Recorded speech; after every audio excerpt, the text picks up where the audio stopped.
And if this is your first time giving your mind a little love, I have a few goodies for you. First, don't forget to subscribe so you never miss an episode. And second, sign up for the Morning Mind Love. Think of it like a weekday oracle from your highest self to help you start each day with a positive focus.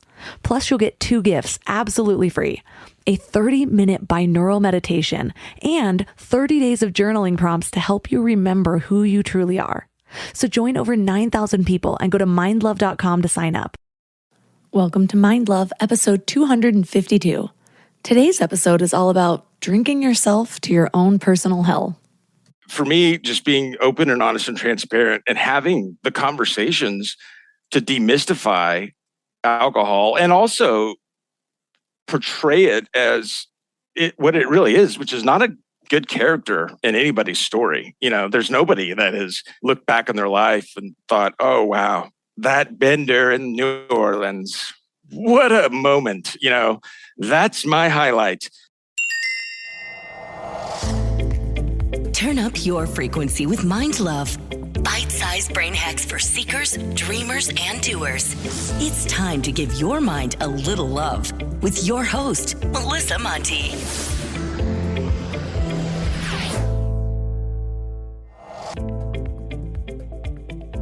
If this is your first time giving your mind a little love, don't forget to hit the subscribe button. Mind love is a habit, and the more you give your mind that love and intention, the better you'll feel about yourself and your life. Plus, it's really a win-win because more subscribers means Mind Love attracts even more amazing guests to bring you their wisdom.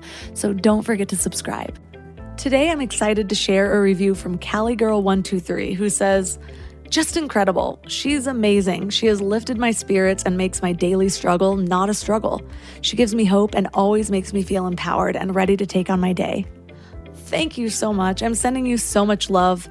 I think we all feel that way sometimes. And sometimes just a little message of hope makes those struggles seem not so bad, or at least gives us a new perspective. So thank you so much for taking the time to write this. Do you ever question your relationship with alcohol? Do you ever wonder if it's really worth it? Or why you're even doing it? I did for years and years. But if you would have told me 10 years ago that I'd give up drinking in my 30s, I would have told you that you were crazy. I remember actually thinking that I felt sorry for people who got older and stopped partying. That would never happen to me, I told myself. I'd be the fun mom that you see on TV with a large glass of wine while the kids played outside. If I even had kids, because who has time for that when there's so much fun to be had? What an aspiration, right? Oh, Clementine. She's my fucked up alter ego who ran the show for way too long. May she rest in peace. I finally came to my senses and broke up with alcohol a little over a year ago, and it has been one of the best decisions of my life. Right up there with actually keeping down my food instead of binging and purging, or getting off Adderall, or cutting out toxic people. Clementine would be pissed if she were listening to this. It's like all her favorite pastimes are gone. There was just something about alcohol that had this extra special hold over me, and that hold looked different over time. Maybe it's because it was so socially acceptable. In my 20s, the problems were obvious, which is so ironic because that is when I was the most blind to them. There was the time I was sexually assaulted while blacked out, or even fully unconscious on 2 occasions that I know of, and only one of those do I somehow internalize as an actual sexual assault. For some reason, the longer I lived that lifestyle, the more acceptable waking up naked with a stranger seemed. Like, could I really be sure that I didn't agree before I passed out? I think I remember choosing sleep. Or the time I fell and needed stitches and woke up in the hospital. Or the other time I woke up in the hospital, which I still swear that I was drugged because I only remember my first drink given to me by a stranger. And of course I said yes because free booze. And then here I am in the drunk tank hall of the hospital with an IV in my arm. Or the stupid arguments I got in with people I was dating. Or the people who decided not to date me due to witnessing my drinking habits. Or the food I binged when I was too drunk to care. Or the fingernails I bit or peeled down until they were bleeding because my addictive tendencies would fire up when my impulse control went down. Or the criminal I accidentally dated because he supplied my addictions. I could, quite sadly, go on for hours. But in my 30s, I had made so much progress compared to the decade before. I was actively moderating, again, comparatively. I didn't get drunk anymore. I didn't party. I didn't really make bad decisions or suffer any injuries anymore. That's a plus. But the thing is, alcohol still affected me negatively. It still took up too much brain space. For me, moderating in general took up too much brain space. Of course I wanted a third glass of wine. When I was healing my bulimia and my relationship with food, I knew that I couldn't keep trigger foods around the house because it was a slippery slope. So why would I think that it would be easy to just have a little wine and expect that my old neural pathways wouldn't take over? So yeah, I did make a lot of positive progress over the years, but it still put a cloud over my life. I still related wine to being the center of fun, supposedly. It still numbed areas of my life. And I know some people have a totally different relationship with alcohol, and I'm not speaking for them. This was just my journey. But if my whole goal in this lifetime is to be as aware and at peace as possible, then this choice really made no sense anymore. And I started to wonder, who would I be without alcohol? Would I be happier? Would I actually finish some of the things on my someday list? Would I engage with the world around me more? Would I explore fun hobbies? Be focused on the moment instead of the drink? And so if you find yourself questioning your relationship with alcohol, or even just wondering what life or you would be like without it, this episode is for you. And what I love about this one is that it's more of a deep and honest conversation than just an interview. We're talking to Jason Carter. He is a husband, father, and entrepreneur who struggled for decades with depression and heavy drinking before beginning the journey to recovery. And in his new memoir, To Hell I Ride, When a Life Examined Became Worth Living, he takes an unflinching look into the darkest corners of his past and how he found clarity and ultimately redemption. So 3 key things we will discuss are the slippery slope from alcohol to chronic depression, how to recognize the right time for change, and how to support your own recovery with fun and humor, even in the midst of a mental health crisis. You know what I'm tired of? Spending mental energy deciding what to eat. It's not just the cooking or the shopping either. It's the constant decisions. What sounds good? What do I have ingredients for? Is this healthy enough? Do I have time to make this? But I've learned that shopping, planning, and cooking food really can be simple and stress-free, which is why I love Hungry Root.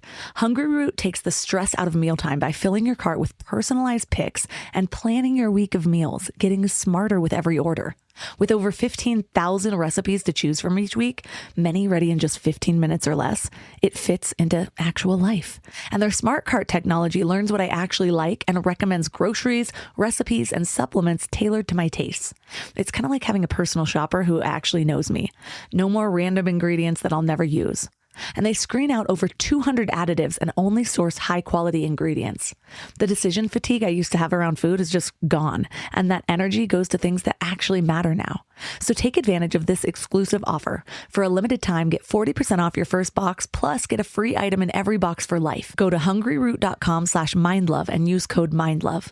That's hungryroot.com/mindlove, code MINDLOVE, to get 40% off your first box and a free item of your choice for life. hungryroot.com/mindlove, code MINDLOVE.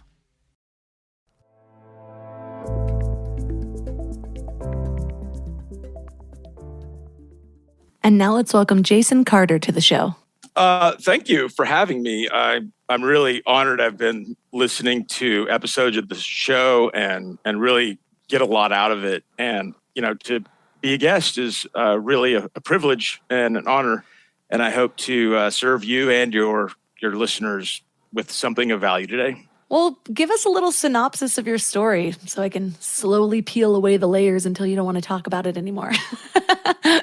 Well, I wrote a book recently. It came out about 6 months ago, and it's a memoir of sorts. And the long and the short of it is I was, at the time, 44 and really contemplating things like suicide, kind of like a daily fantasy, not that I was ever really serious about doing it, but I'm sure that's what we all say. But I just had come to this point where life became too exhausting. And I booked a emergency appointment with a psychiatrist, and we were kind of going over it. And I started telling her how much I drank on a daily basis. And, she turned ghost white and kind of identified that as the problem. And I had always known that, but I had concealed it very well. Well, I guess not very well. Most people knew that I was a very heavy drinker, but I think I was concealing the pain that it was causing me.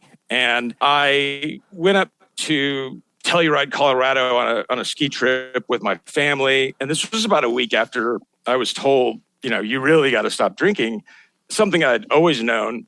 And I was very scared but realistic and kind of thinking, maybe if I just cut back a little. And I was actually walking to a wine bar after a day of skiing by myself to get a glass of wine. And I just started feeling this really big knot in my chest. And I just kept walking past the wine bar and just kind of got literally lost. I don't know if you've been to Telluride, but it's tucked in between two mountains. And, you go to one side of the town and it's the end, and you got to turn around. And I really don't remember doing that. And I kind of snapped out of it. And I was hearing this voice, and it was just a very soothing, comforting voice. It seemed familiar, and it just kept repeating the words, "You don't have to do this anymore. You don't have to do this anymore." And as I was thinking about these words against what I was wanting to do and knowing the path that would take me down, I really just kind of started, crying. And I sat down. There happened to be a bench right where I was.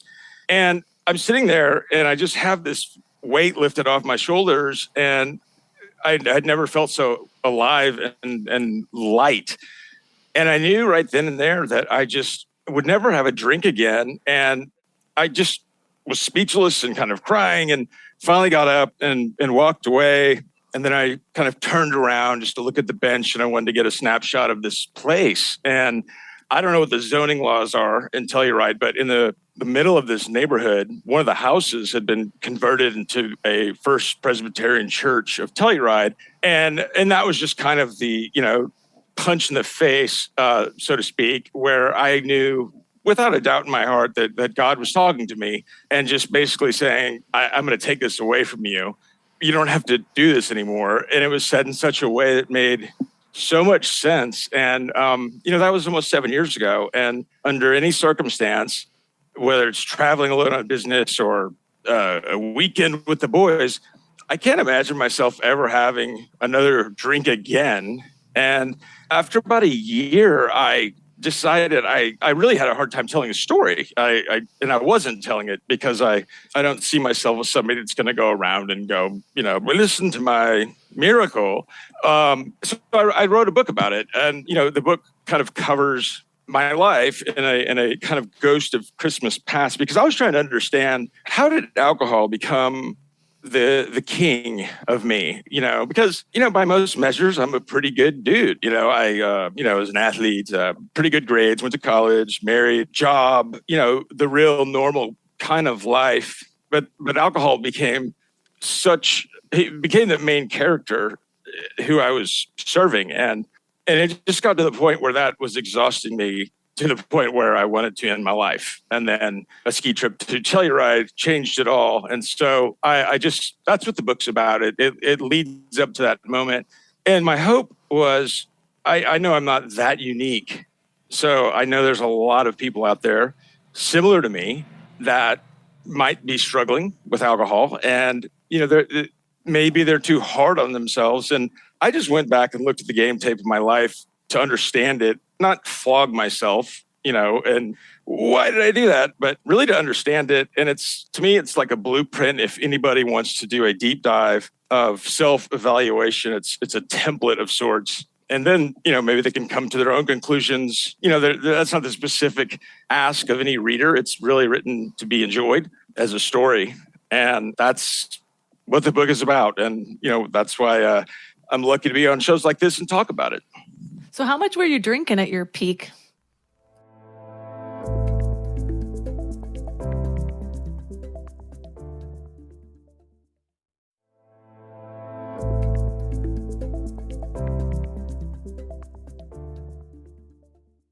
So how much were you drinking at your peak? That's a great question. It varied.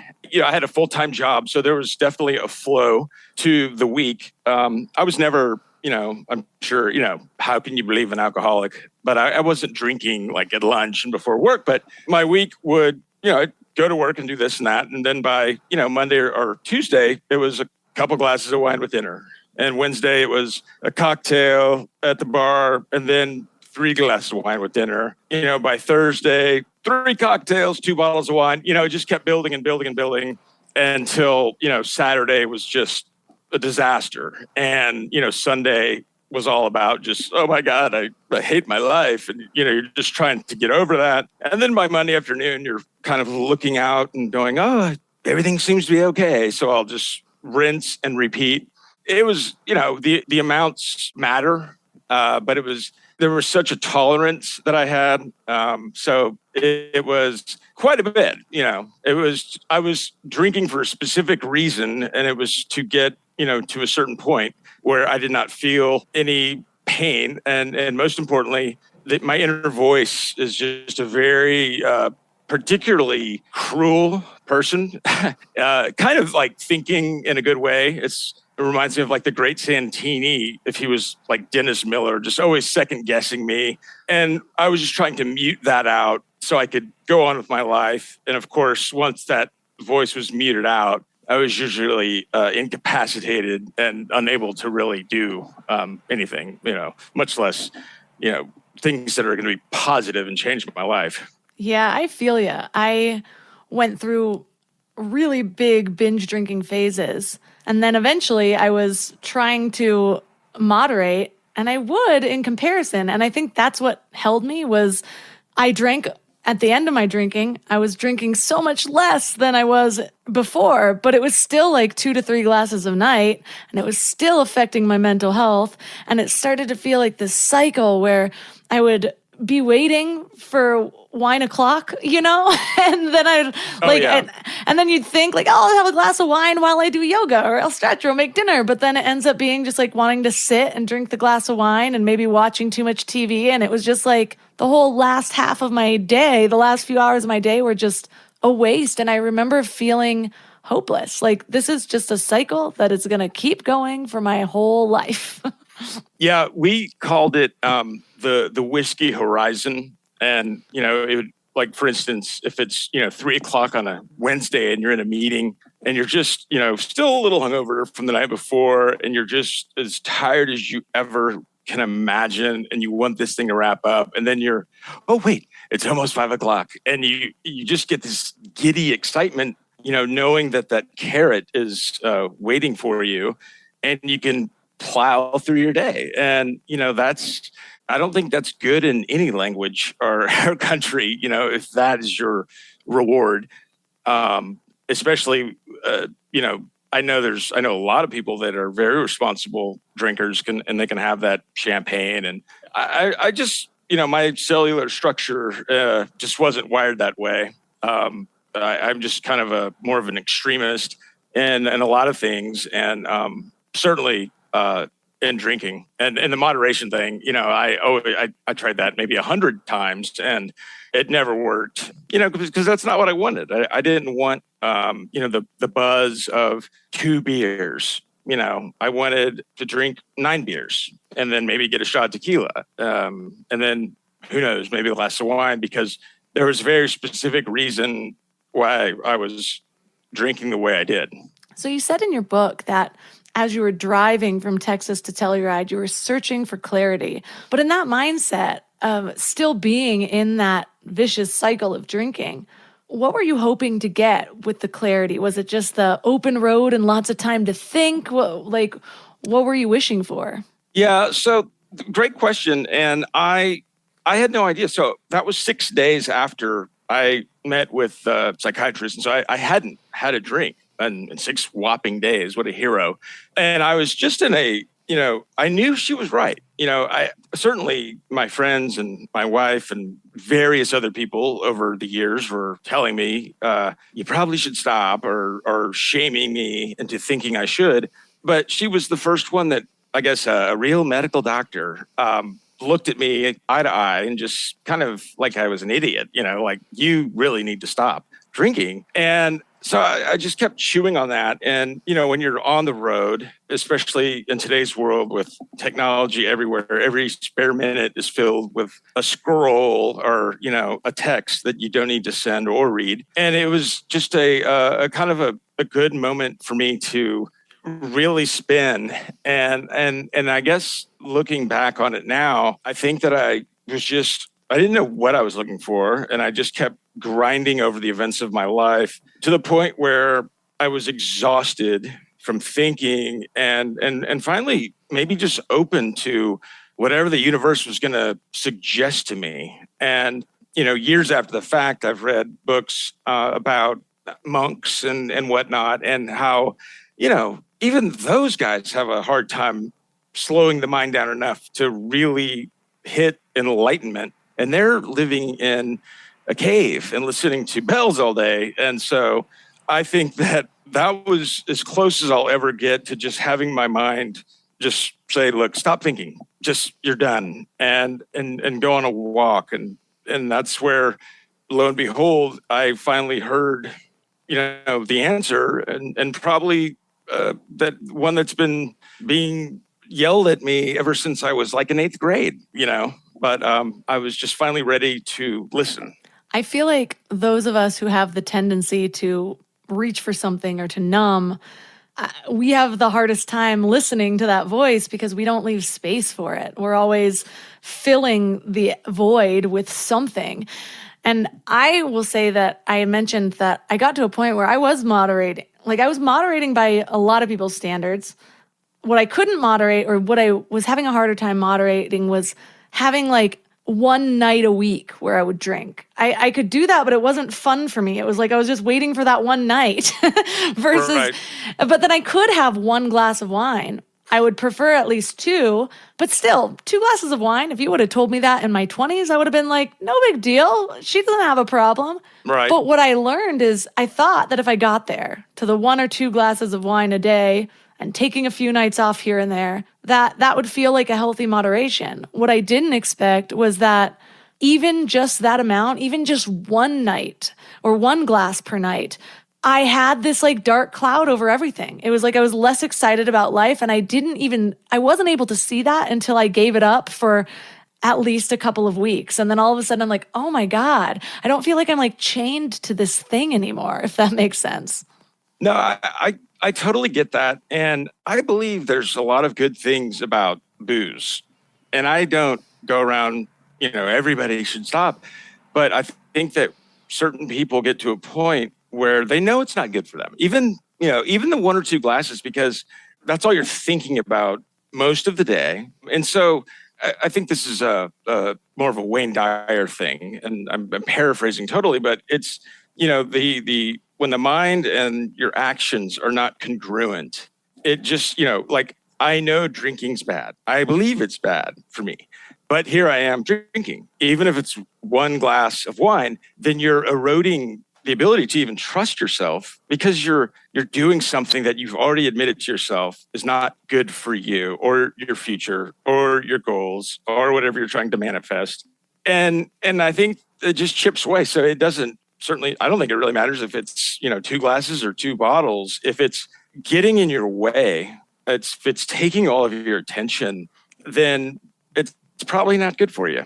Yeah. And one of the ways that I move through my addictions, because I've had a lot of them in my life, is I have to like overwhelm myself with the negative information about it. So when I was first making the conscious choice, I didn't have like this enlightened moment where I never craved it again. I was like, I need to do this work. I need a bootstrap.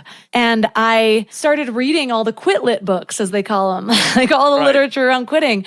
And one of them was probably the most boring of them, because it wasn't written in novel story like form, but it was by Dr. David Nutt. And he goes into all of the things about alcohol. It's just called Drink with a question mark on it.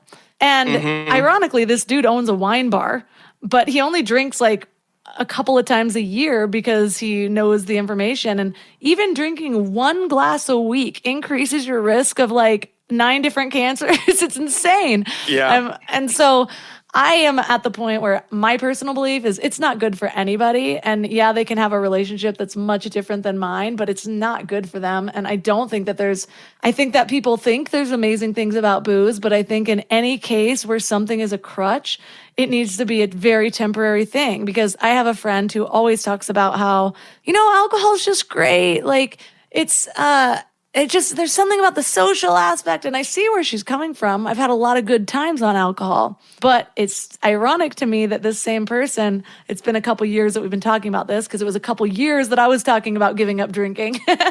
And she's like, I'm on the cusp of my relationship with alcohol, blah, blah, blah. And I'm like, see, that's the thing. I find that the people who have the healthiest, I'm doing air quotes, relationship with alcohol don't make excuses for it or really proclaim the benefits. It just is. And the people that recognize the downfalls, you can kind of see they'll eventually at least try to give it up. And then there's the people that are like, no, but, and they're saying all the good things. And I'm like, those people I now believe will eventually get to the spot where they want to give it up, because otherwise, why would they be having all of this? Like, I don't do that with like strawberries, like. Right. No, you've really touched on something. I get that a lot. And, I refer to alcohol as king alcohol and in a term of endearment because, we were raised, you seem like you're Gen X, like there's nothing wrong. I was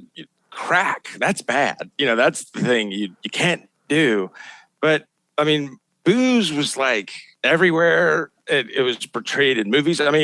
Honestly, when I was in second grade, living in Southern California, and we had cable, and it was called like On, and it was like a box the size of a Buick on top of your television, and Animal House came on, and that changed my life. I was literally just like, I'm going to join a fraternity. I don't care what I study in college, but that looks like, And so from that moment forward, I just thought, drinking and all that, that's just a part of life. It's a reward. It's what successful men do.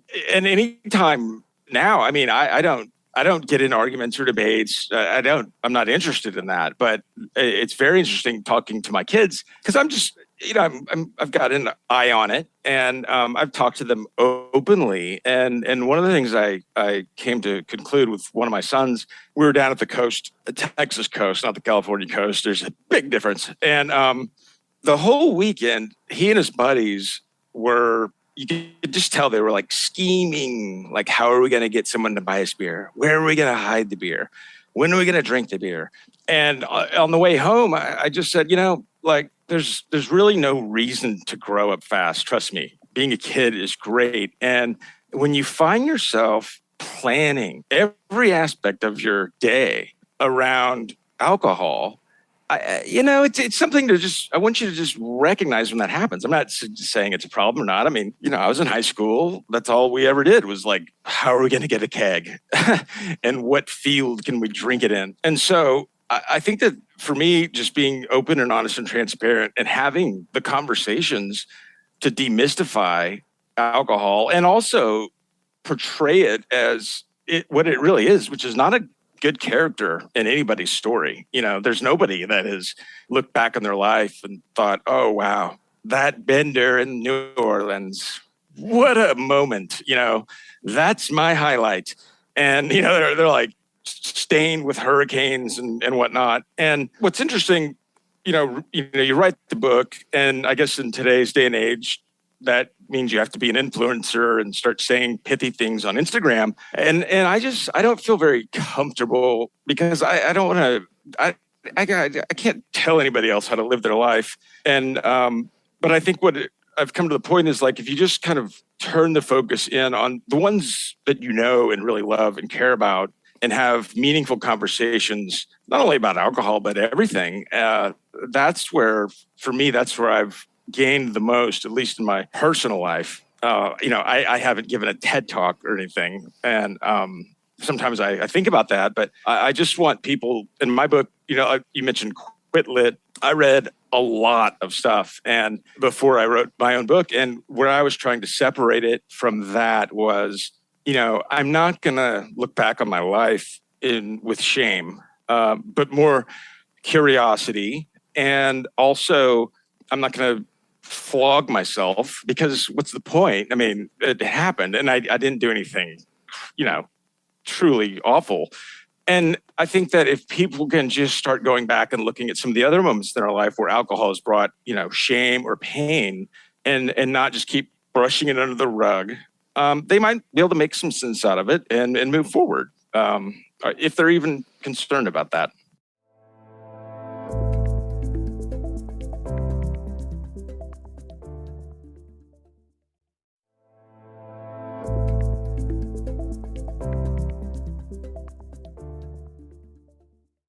That is such a key part, is actually being honest about it. Because what's interesting to me is when I started that, I did a whole practice, like journaled, like, let me see where alcohol really did me wrong. And as I said, I had really decreased my intake by the end, like the last couple years, to where I was a healthier drinker than a lot of people that I knew. But my personal goals in life it's self-awareness. How can I be as self-aware as I can be when I'm numbing parts of my day and reaching for this thing, and I didn't even know why I was doing it anymore. I had done so much work on myself. Like, this wasn't my beginning of self-development. It was like the tail end.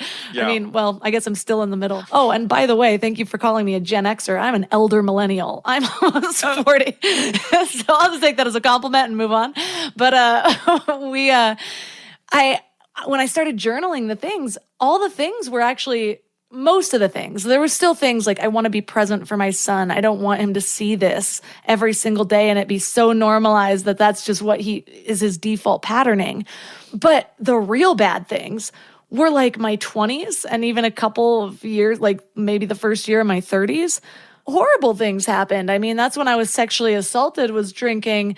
I've blacked out places. I woke up in a bush. I've lost things that were $1,000 before. I've injured myself, all of these things that are if you were checking the boxes of, are you an alcoholic? And somehow in that stage of my life, I was like, nah, just going to moderate. I think I can do this. And then in my moderation of being okay, I can do this, but I still am not enjoying it. I don't like this relationship anymore. So it was that person. Maybe that was it. Maybe I had to get a clearer head to be fully honest with myself. Yeah, and reframing king alcohol, if you thought of it as, I guess, a person, and you were, going over your pros and cons of your friends, and you'd have to look at that and go, wow, why am I friends with this guy? I mean, look at all of the things this guy does to me. Holy cow. He left me for freaking dead in a bush. And it's amazing to me. I live in Texas, and, you're in Southern California. There's a more healthier mindset out there by every measure. And I've kind of been voted off the island in a way, because nobody wants to be around somebody that doesn't drink. Maybe it's because I'm boring. I don't think that. But it's either a reminder that they kind of know, oh my gosh, here I go again. I'm, opening my third bottle of wine, and my kids are nowhere to be seen. And there's stupid Jason over there. He just got done jogging. And so it's not a hostile environment, but it's really not welcoming. And, I've gotten over that. I've kind of reset it, and where, how could I blame them? Because everybody in my life that I met and either grew close with or am still close with, we all entered a social agreement, based on certain things and qualities. And I was always the big drinker. We're going out with Carter. All right. You could count on me, like the sunrise. And so once I stopped, I'm the one that I'm in breach of contract. So they have every right to fire me. And it's great, actually, because it just reminds me that God saved me in Telluride for something. I'm still looking for that, but it wasn't to try and harvest these relationships that really never were based on more than anything other than a synthetic liquid that we'd all meet and drink and have a great time. And so my default was, okay, just focus on your kids and your family. And that has been so rewarding. And, I think my oldest son was probably maybe in 7th grade when I stopped, just in time. He'd certainly seen me a few times, but, I saved him of an adolescence plagued with memories of dad. Why is his white shirt blood red and he's sleeping on the floor again? Saving him hundreds of thousands of dollars in therapy down the road. And the thing is, what I realized is, my kids, they're the ones that don't have that. We never entered that contract based on alcohol or this and that.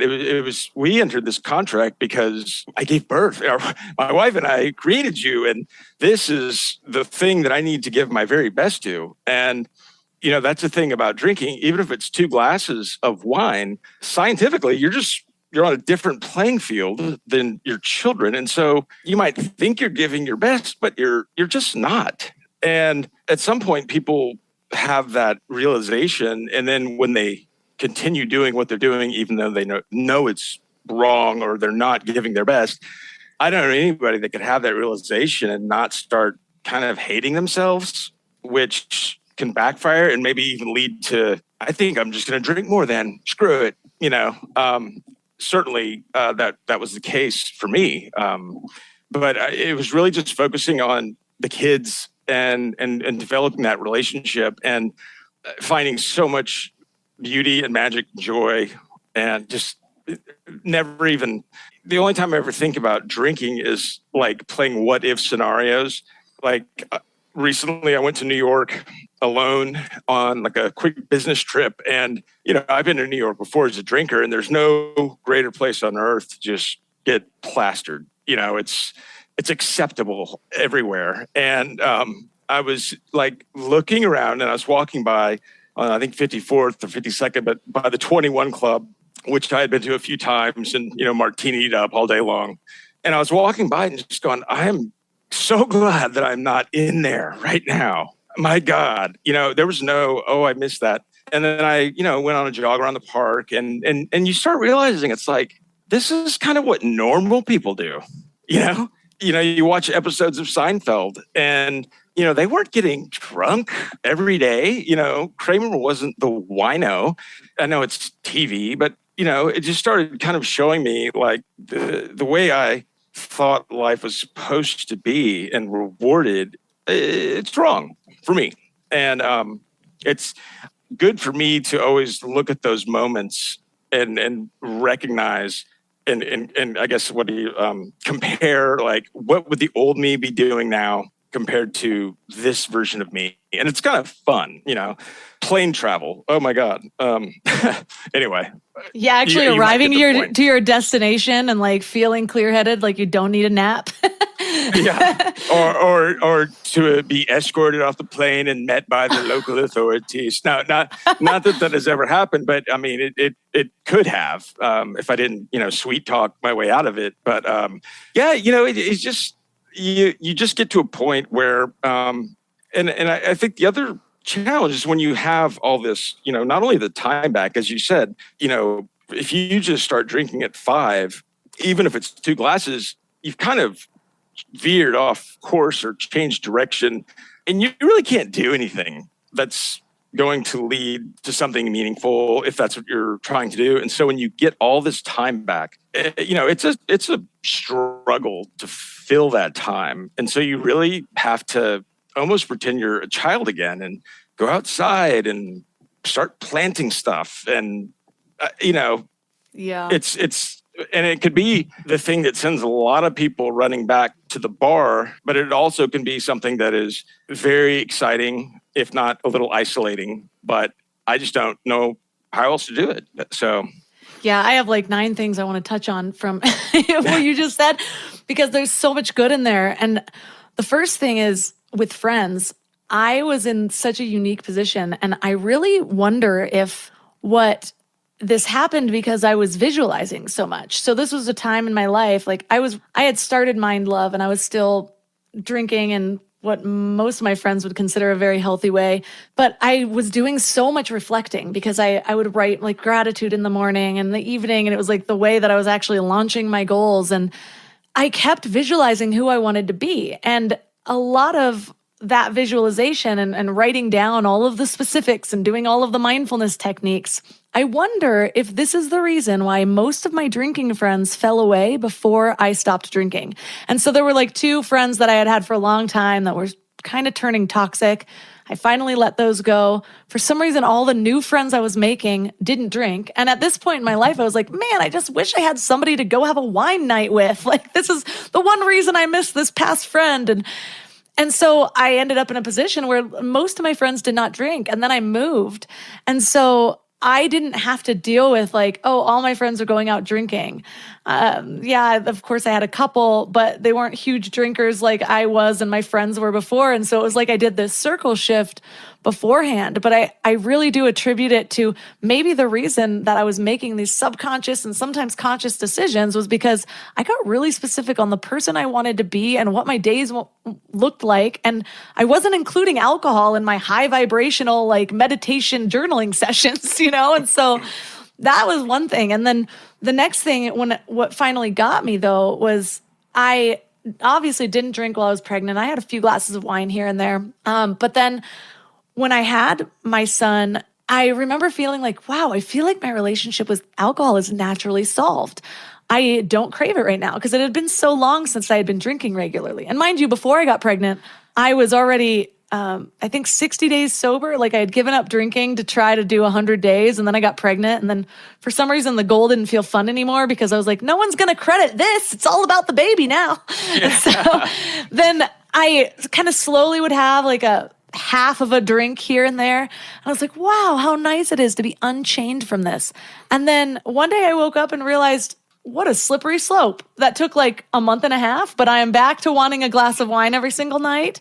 And I'm not being quite as present because I have this glass of wine on this tiny little table and I'm making sure my kid doesn't knock it over and I'm wanting to sit there with the glass of wine and not be on the floor and playing with him. And it's easier to like turn on a show. And I was just like, no. And so it was his 6-month birthday. That was like, I'm not drinking today and I'm never drinking again. And that was kind of my cutoff point. But now I look at it and that same realization you have when you're like jogging in the morning, my morning routine is my favorite time of the day. I wake up at 5 right now and like do a little yoga and meditate and journal and I light candles. I make it this whole sensory experience and I go to bed very early in order to like wake up and feel good about this. And so I know I wouldn't be able to go to bed that early if I was having a glass of wine because I'd want one more and then the show wouldn't be over. So I'd have one more. But then my glass of wine would be done, but the show's not over. Like it was like this vicious cycle. And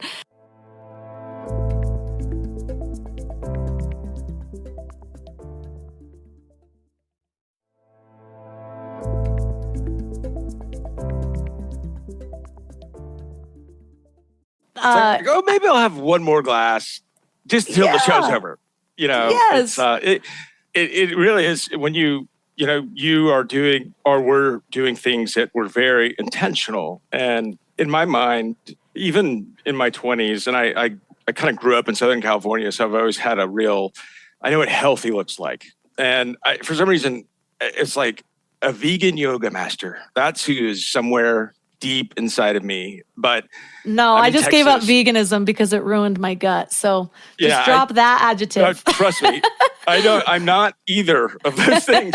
But in my mind, I'm like, that's, but in Texas, for the longest time, I'm chewing tobacco and drinking Jim Beam and smoking cigarettes and just the polar opposite of what I know is health. And again, that I think those things just start grinding away at your own belief to do anything. And so, to the point where if you got up and wrote down goals, like I'm going to run 5 miles today or blah, blah, blah, you're like, I probably won't do that because, I just drank 12 beers last night and I'm hungover. And so what's the point of even setting goals? And, that's the shame spiral effect. And I can go, or used to go really deep into that. And I think there was a part of me that was using alcohol as an excuse as to why I wasn't like a brain surgeon or, a senator. It's like not going out and telling anybody, oh, I would have been a senator if I didn't drink, but I've always had such bigger ideas for myself. And, even when I moved out to LA to write screenplays, I was drinking like crazy out there. And I think that subconsciously what I was really doing is, okay, yeah, I wrote for 2 hours a day. Good job. And then, you'd see things like Good Will Hunting come out and win an Oscar. And these guys, in my mind, I'm like, I know I could do that, but I'm also drinking, having fun, and doing all this other stuff. But it wasn't like writing for 12 hours a day and then like, camping out at CAA to stalk agents. I mean, because that's what it takes. And I wasn't willing to give up my fun times. So it was like me having this justification to myself as to why I wasn't winning an Oscar. I mean, that's when alcohol is like ruling every part of your life, when you're kind of using it as a chess piece or something to prove why things that you really want to happen aren't happening. Yeah, I had this illusionary belief that, all the creatives drank. And so I could drink a little bit while I was writing some things, or I could drink a little bit while I came with the ideas and brainstormed. And it always seemed like it was going to be like this high vibe. If I had a really thin-stemmed wine glass, it would be sophisticated and like good for me. But instead, the conclusion I came to is I really do believe that the energy that you create something in will be the energy that it spreads. And so even if you read something by like Hunter S. Thompson, I'm not feeling uplifted by the end. Like I'm entertained, but that's very similar to what the alcohol does. I'm entertained, but it's kind of a dense energy. And that might be the woo-woo side of me talking. But one thing that I kind of go between now, because I know exactly what you mean about the using it as an excuse of, okay, well, what can I really accomplish? And I think for me, when I first gave up drinking, I was like, okay, well, I got to be super productive. And it ended up being this, I wasn't there yet. Like I needed some sort of step into it. And so I ended up binging too much TV at night instead and just making a crap ton of tea or like mocktails. And so my habits were kind of the same, but I was at least getting rid of the addictive tendency. And it took me quite a while until I could really use up that time with something more high vibrational. And I had to go back to the original practices that helped me launch my business. And it was like, who do I want to be? What do I want to do? And where I'm at right now is, yes, I'm in another productivity streak because I feel like I need to get stuff done before I have this next baby. And also, I know, like now I'm almost 40. Like I'm not at the beginning of my adulthood where I'm like, well, I have all this time in the world. It's like, yes, there's things I still want to accomplish that I don't want to take to my grave, as you call it in your book. And also, I want to enjoy my life in the process. And so I downloaded a ukulele learning app, and a friend let me borrow a ukulele, and I'm playing the ukulele at night and playing the piano again, and I'm journaling, and I'm like going back to all of my original like vision boarding stuff. And so I'm trying to make it fun rather than just like, okay, well, now this thing's not there. I've got to just go hard and be productive and fill the time with all of these work-related things. And so I do think it's important to fill some of that time, at least for my journey, to really enjoy that space that I've created. I think that is so important. That might be like the headline of the show is, I think that, and I'm not speaking for anybody else but myself, but I'm sure it's common, is that when you quit, whether it's alcohol or burning down houses or whatever you're doing that's holding you back, we're conditioned to feel like we have to really do something now. Whether, especially because it's so easy, the golden age of creators, it's like, I'll start a show on YouTube, I'll do all this stuff. It's okay to just not do anything except feel how you feel and start figuring out what you really like to do. And sometimes, that's going to be binge watching, the first season of Breaking Bad. Sometimes it's going to be coming up with an idea for a new business. But I think that if you start forcing greatness upon yourself, especially right away, because we all, if you stop drinking, you have like 3 months of like this manic energy, like, oh my God, it's like you've been asleep for 20 years. And then you realize, oh, wow, I haven't done anything. And then there's a part of me, at least, it was like, well, then I might as well just go back to my cave and drink. But I think there's a real flow to life, and it's not always a creative energy or a positive energy, but you're able to kind of identify it through a clear lens of sobriety and slowly start rebuilding your life.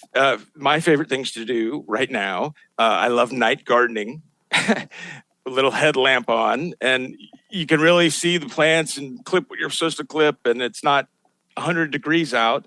People think I'm crazy. And also, recently in New York, my daughter and I and wife were walking through the Color Museum, and there's this room where you put on headphones and it's like a silent disco. And so we're sitting there and, doing our thing for like 5 minutes, and we left, and I go, I feel so energized. I feel so great. I mean, I like dancing, and silent disco right now is like a very big part of my life. And it's so funny because it's so embarrassing. Like, my daughter, she buys in, but my two sons, I mean, God forbid they even knew. And my wife still kind of, gives me a weird look. So sometimes it's like, 11:30 at night, and I'm like, oh, I haven't gotten my 20 minutes of disco in. I got to put up my headphones.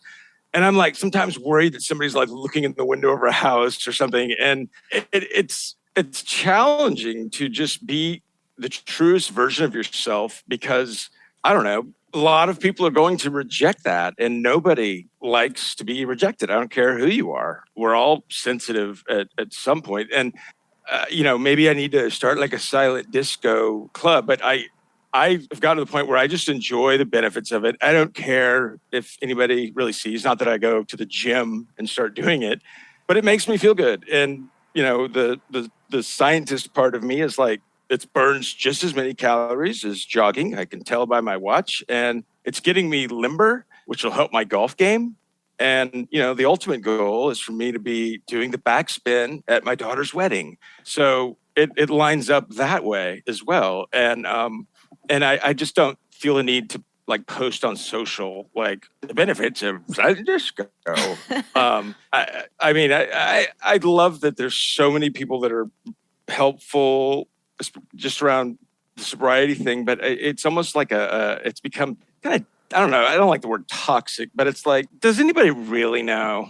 I mean, certainly some people are going to have like a nice little saying and look at me, I'm glowing, but we all know that there's a lot more going on behind the scenes in everybody's life. And I think that was something that this is important, that, trust is the ultimate commodity. And that's what I tried to give in my book. It's not a how to quit drinking. It's not look at me, I'm Tucker Max, I'm crazy.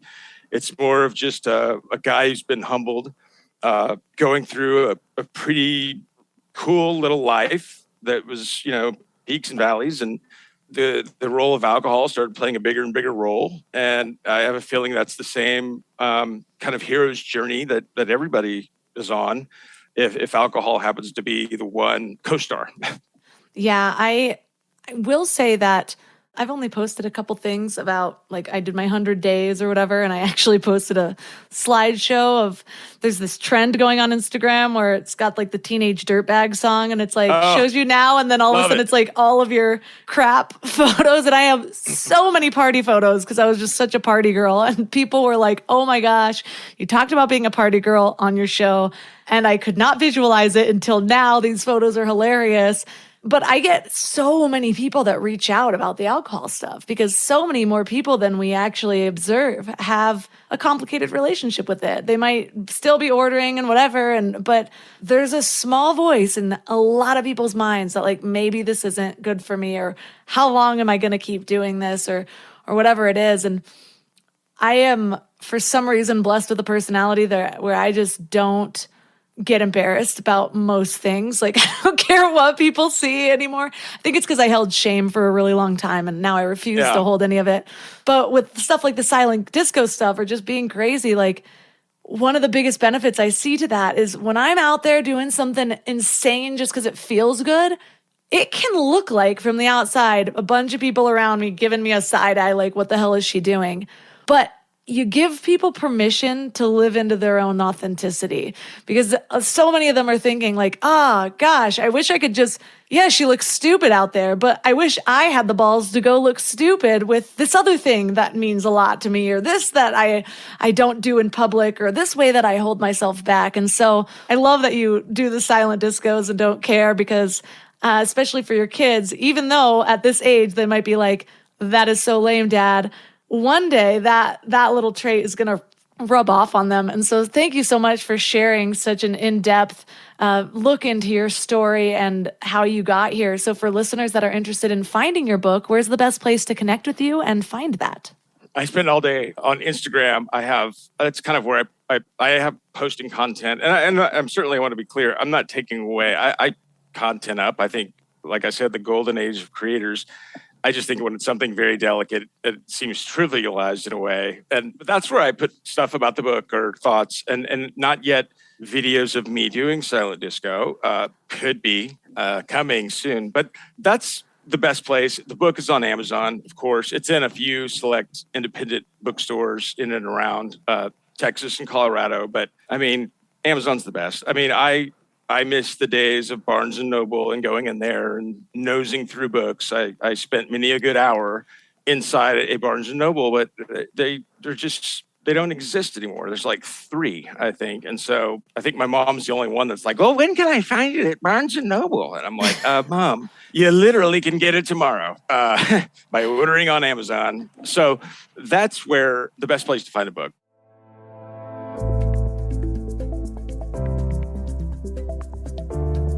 All the links for this episode will be at mindlove.com/252. Your challenge for this week is to reflect on your relationship with alcohol. This is a really passionate topic of mine because, 1, it's so recent. 2, it took up so much of my life.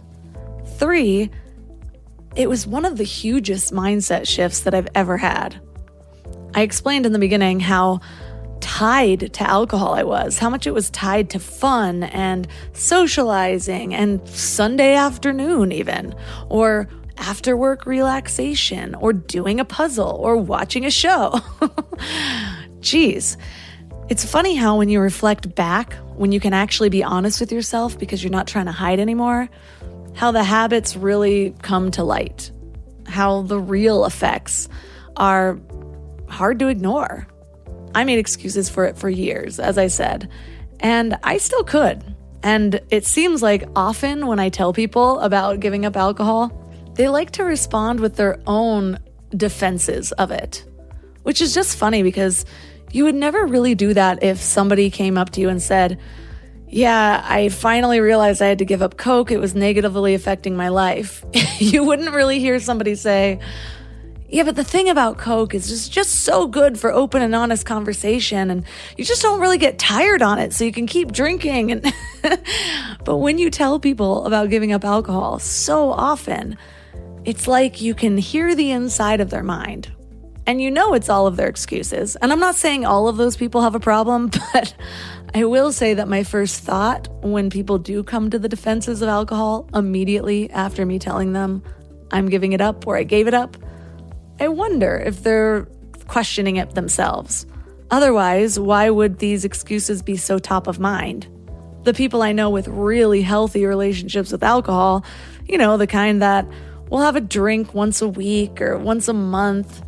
When I mention to them that I'm giving up alcohol, most often the response is something like, good for you, that's amazing. So just something to think about. Consider your responses when people share. Also consider that people who have recently given up something don't really want to hear all of the reasons why they should bring it back. Just a little pro tip. But I'd love to hear if this is something that you struggle with, what you're going through, if you need a little assistance. I can also share some of my best tips for that first month, which is the hardest. So reach out to me on Instagram at mindlovemelissa. If you found this episode helpful or you know someone who would find it helpful, please consider sharing it. You can share it directly with them by the share button in the top right-hand corner, or you can take a screenshot and share it on Instagram and tag Mind Love Melissa and Mind Love Podcast. If you'd like to support Mind Love, the best way to do that is by joining Mind Love Premium at mindlove.com/premium, where you get a whole backlog of exclusive episodes that will only be available for you if you do join Premium, plus an ad-free listening experience and early release episodes and bonus meditations. Another amazing way to support that's super free is by leaving a 5-star review on Apple Podcasts or on Spotify, which I absolutely love. And finally, you can support one of my amazing sponsors, and they're all listed at mindlove.com/sponsors. And that's all for today. So thanks for giving your mind a little love today, and I'll see you next time. Thanks for tuning into Your Higher Frequency with Mind Love. Head to mindlove.com for a free gift to keep your vibes up until next week.